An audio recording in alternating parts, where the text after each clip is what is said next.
everyone, I'm Caitlin Teeter, and on today's Teeter Tales, I'm going to be doing a ranking of all 22 books in the Redwall series by Brian Jacques.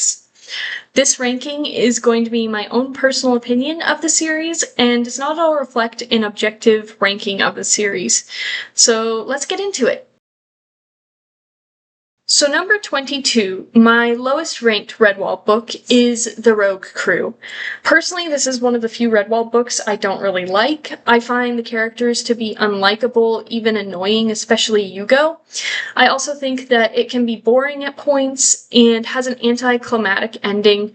I think Razid Weirrat had a lot of potential as a villain, but really did not live up to it. I also don't appreciate that the lines between good guys and bad guys in this book are blurred.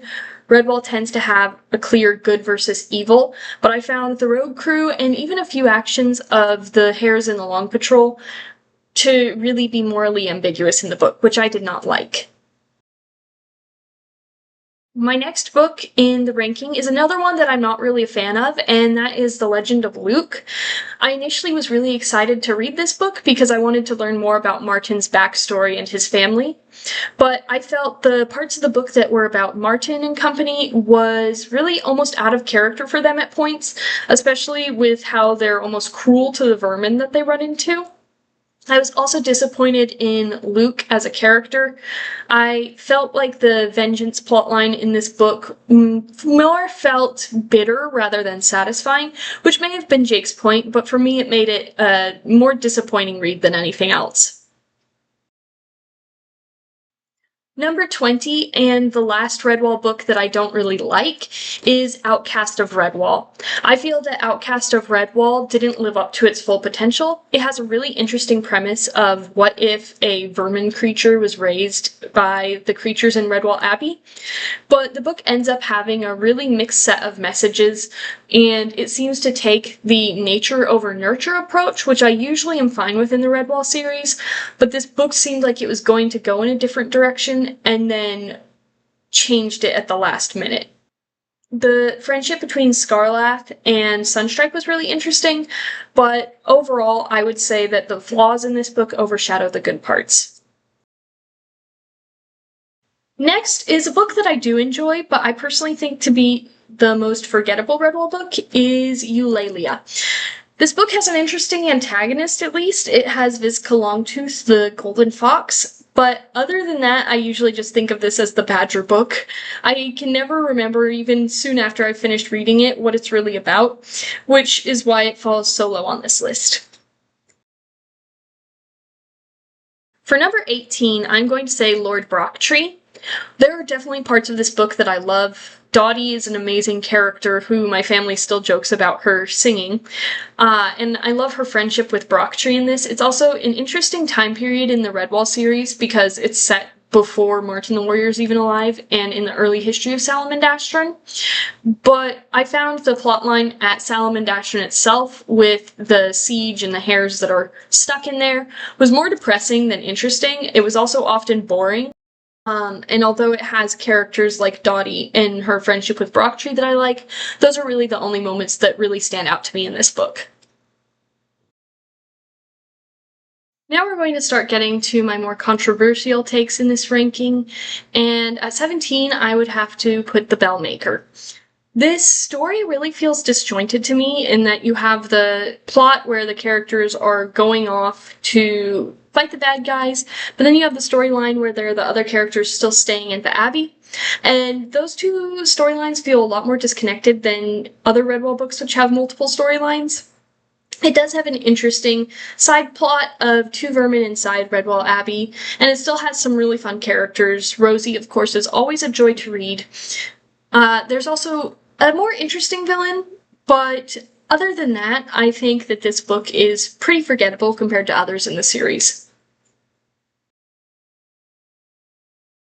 In a similar vein, at 16 I have The Long Patrol. Again, it has a really interesting premise, with Tamo being a young hare who wants to join the Long Patrol, but he cannot stand violence, and so It has an interesting setup with that, and there are other characters that are fun to read about, such as Krega or Russ as a great character. But again, I think that the storyline doesn't stand out that much compared to other Redwall books, so it falls lower on my ranking. Next is a book that I find really hard to place because I have elements that I love and elements that I really hate, and that is Loamhedge. I love the characters of Bragoon and Sorrow. They're really interesting, and I think that this is actually one of the darker, more emotional Redwall books out there, and it lands the emotional moments really well.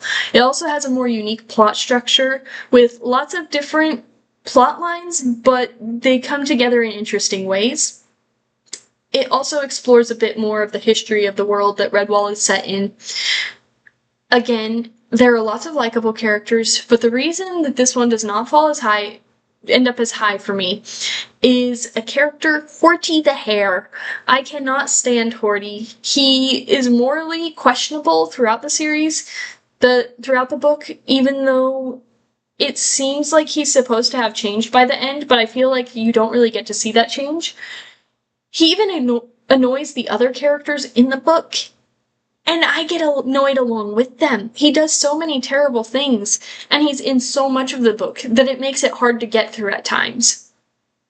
I'll also point out that I love a side story in this book that is about a group of vermin who are kind of just doing their own things. They're not even really contributing to the main plot, but it's just really fun to read about them as they're doing their own thing. Next, I have the Sable Queen. The Sable Queen, again, has some really interesting villains with Zwilt and the Sable Queen herself. I think her name is something like Volea. They have an interesting dynamic that's fun to read about. It also has a more unique climax compared to other Redwall final battles, because it's not as much of a battle as other climaxes. But it's lower on the list because it tends to be pretty uneventful. There's not a lot that happens in the book because a lot of it centers around kids who are enslaved, attempting to escape, or talking about escaping and that not going anywhere. Number 13 is Triss. Triss is a book that I know I really enjoy while I'm reading it, but is another one that I can't recall what it's about as well once I have finished the book. The protagonist is interesting and enjoyable. It also has a very different storyline, with Triss being an escaped slave who flees across the sea and ends up at Redwall, and she's being pursued by her captors. It also has the bonus of having the trio of snakes who are tied together, and they work as a really interesting kind of neutral party who will attack the good guys and the bad guys in the story. But again, other than those interesting elements, it tends to have a pretty generic plot. Number 12 is Marielle of Redwall. I know this one tends to be a popular book. I really like Marielle and think she's a unique protagonist. Playing with the idea of memory loss for the main character is really interesting. And there are lots of other fun side characters in this book. Rosie and Tarquin, of course. The duo of hares are amazing. It also has the interesting element of having a scorpion in it, which is important later in the book. I don't think any other Redwall books include anything like that. But again, this voyage, it's another one of the books that kind of centers around the characters going on a voyage to go find the bad guy. And I find that it doesn't have as interesting of narrative as some of the other books in the series. Into the upper portion of my ranking, and again, all of these books at this point are really good. Even though I'm giving some critiques of them, I still love them and reread these books, not infrequently. But at number 11, I have Tagarung. This book is kind of like Outcast of Redwall, but in reverse. It has the premise of what if a good animal was raised by vermin. And while it fulfills that premise better than Outcast does, I still think it doesn't quite live up to its potential, as it kind of just falls back on, well, his parents were good, so he's good, despite having never really met them. It also is kind of an important spot in the Redwall history, as it concludes Lady Krega's story. So it also gets bonus points for being at an interesting point in the Redwall timeline. One of the main things that hurts it is having really generic villains. I honestly can't even really remember who the villains in this book are. So while it has an interesting protagonist, the villains then are very uninteresting. It, again, is a more unique Redwall book just by its very premise. Next on my list is Matameo. Matameo, I would say, has one of, if not the best villain in the entire series with Slagar the Fox. He's actually a villain who gets a backstory and is explored a lot more than I think any of the other villains in the series. It also has some of the best travels and locations throughout the series, as the main characters are trying to go save the kids who have been taken by Slagar and are pursuing their captors. The main reason that it's not higher up for me is some of the characters can be frustrating. I know the main character, Matameo, I often found him to be frustrating because you like the characters that he's kind of mouthing off to, because this is a sequel to Redwall, and so he's often being snarky to the characters you read about in Redwall. While he does improve as a character, that is still something that makes it hard to read in the earlier portions of the book. I would also say that the plot can drag at times. There is a kind of repetitive structure of almost saving the kids and then failing, so that's something that makes the book fall lower down on my list. Next is Martin the Warrior. I have appreciated this book more and more as I have reread it.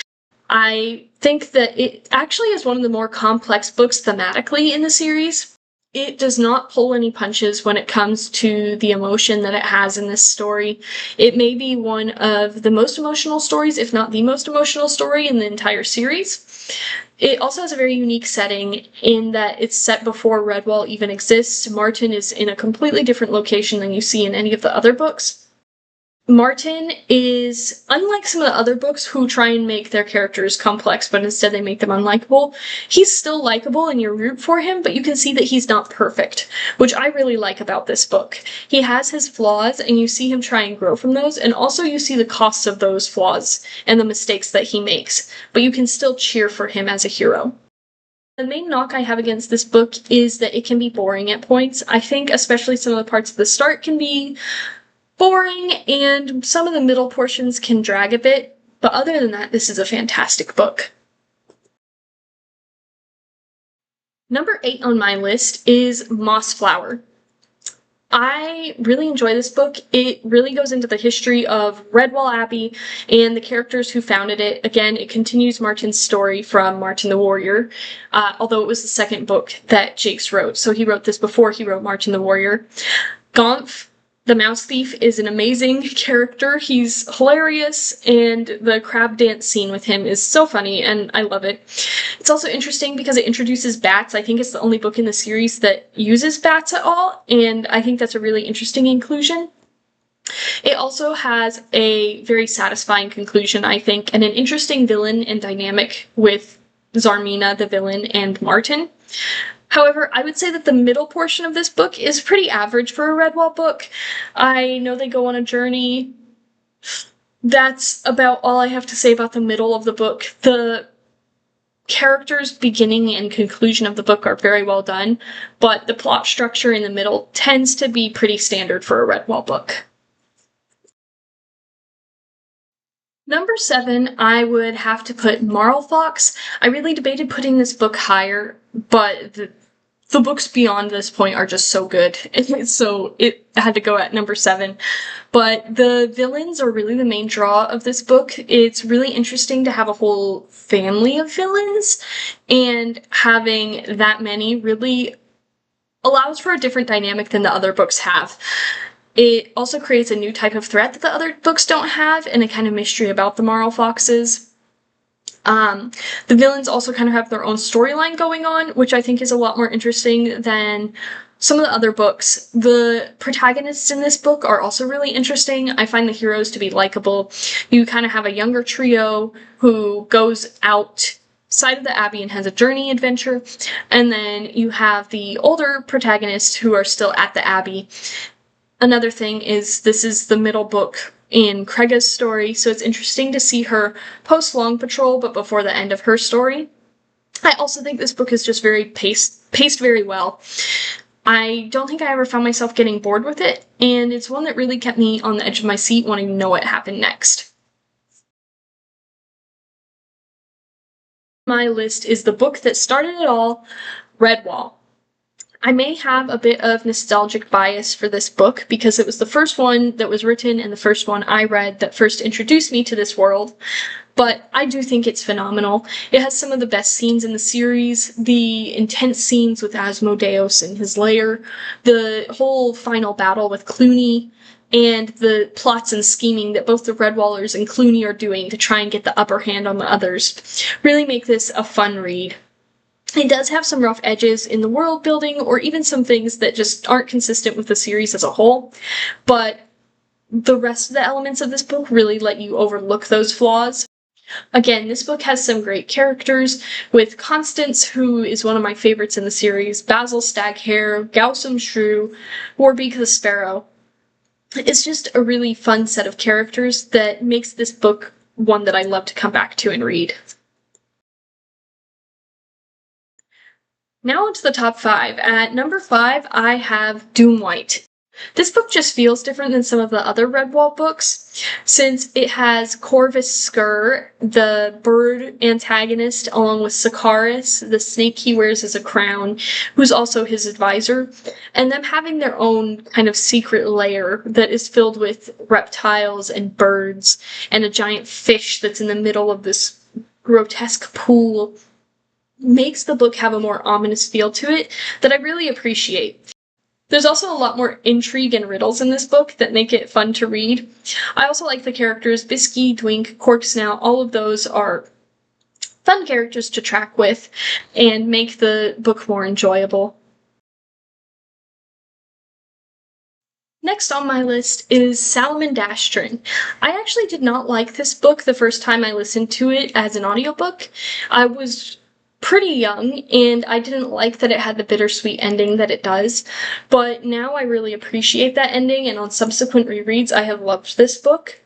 It has very different storylines than most of the Redwall books have. It has a plague plot to it in Redwall, and it just has so many different characters and narrative threads that you're tracking with, but rather than feeling disjointed, it's really satisfying to see how Jacques can bring those together and tie them together in a way that feels like a whole cohesive novel. Again, this book has likable characters with Sam Kim and Spriggett and lots of the others, and it does hit those emotional beats. This may be the book that actually has gotten me the most emotional in the series, and it's just a fantastic read, very well paced and engaging throughout. Number 3, I have Pearls of Lutra. Part of what I appreciate with this book is it feels so different from other Redwall books. I know I've said that with a lot of them, but I think standing out in a 22-book series really shows that it's a good book, and that Jacques did a good job with it. And having the different types of villains in this book, you have a Pine Marten who has monitor lizards. It makes it feel very different. I also appreciate that it actually lets an abbot become an important character in the book. Normally, the abbots and abbesses can feel just like figureheads in the books, but in this book, the abbot actually gets to play an active role and is very important in the book, and I was very invested in his storyline. I also think it has the most, or one of the most interesting voyages in the series. It doesn't feel like just another journey across the ocean, but you really are engaged with where they're going and the characters as they're on the ship. I also think it probably has the best redemption story in the whole series. If you want to read it and haven't read it, I won't spoil it, but there is a character who gets kind of redeemed in this story that is very different for this series and what Jacques normally writes that I really appreciated. For my top 2, I was very torn between which of these I would put as number 1, so they're very close in my ranking, but I ended up deciding that number 2 would be Rackety Tam. I have a soft spot for this book. I'm not sure why, but it just stands out to me in the series. Maybe it's because Tam and Doogie are clearly meant to be Scottish. I don't know. But I love Tam and Doogie, and all the other supporting characters are really fun and enjoyable. The villain, Gulo the Savage, is also interesting because he's the only Wolverine antagonist in the whole series, and it really leads to some chilling moments because of how vicious he is as a villain. It's also a very action-packed book that keeps you on the edge of your seat and constantly has things happening, but I at least never felt overwhelmed by the book. I think it has a very satisfying conclusion, and while I don't normally care for the romances in this series, I actually did like the romance that was in this book. Finally, for my number one Redwall book, I would have to say Hyrule Lane. This is another book that has a very different structure. The main protagonist, Taria Wildlock, is one of my favorite Redwall characters, and it deals with some different themes as she realizes she can't become a skipper of otters because her father informs her that skippers have to be male. And so then instead she ends up sailing away to this island of otters who have not had a queen in generations, and she is aiming to become their new queen. It also has a Robin Hood character, Shellhound. At least he really reminds me of a Robin Hood type character who has a very interesting storyline himself, and I really like him as a character. Unlike a lot of the Redwall books where it feels like Jakes just puts an island there to have the characters sail somewhere else, it really feels like he fleshed out this island in the book and has a whole history and culture for it, which makes the setting of it and the plot feel very different and unique. It also has a very satisfying conclusion and a riveting finale that really makes you want to cheer for the good guys and their successes and gasp when something goes wrong. All those elements just make this book stand out for me, and I have loved it more and more each time I have reread it. That is my ranking of all the Redwall books. Again, this is my own personal opinion. If you have your own rankings of the books, I would love to hear it in the comments, and maybe even discuss the books with you. I hope this video was interesting, and maybe you'll consider reading some of these if you haven't.